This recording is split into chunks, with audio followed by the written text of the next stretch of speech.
Maraming nagsasabi ng mga pasahero na bakit daw ang bango daw ng helmet ko. So ganito lang naman ginagawa ko mga idol.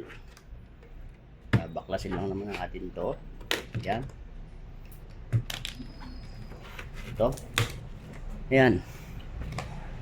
Kasi sabi ko ng mga pasahero natin, Kuya, bakit yung helmet mo ang bango? Bakit yung iba ang babaho ng helmet? Kasi nga pag umulan, siyempre mababasa yan. Mababasa yan mga yan. Siyempre babaho yan. So yung iba kasi biyahe lang ng biyahe, hindi na nila inaalam kung babaho nga ba yung helmet nila. Ayan.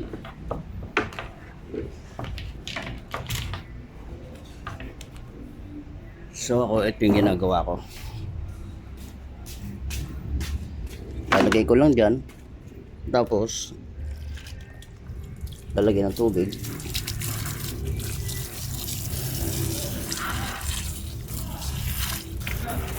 Ayan. Bababad daw natin sa tubig yan.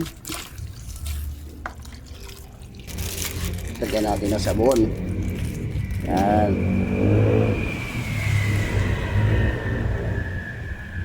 Op, tama na. Lagyan natin tubig.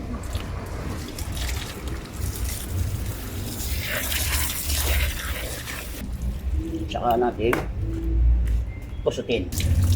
Ito mga idol, simple lang na trabaho to. Ito kasi importante sa lahat. Wala kasi malinis yung ating gagamitin ng pasahero para hindi magreklamo no mabaho yung helmet nila nasusuotin.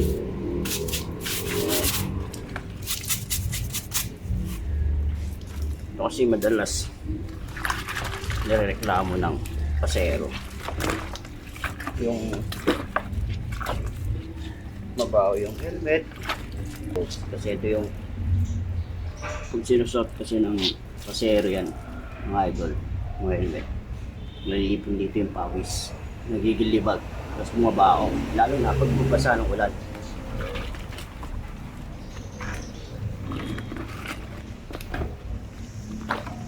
Kaya ako lagi ko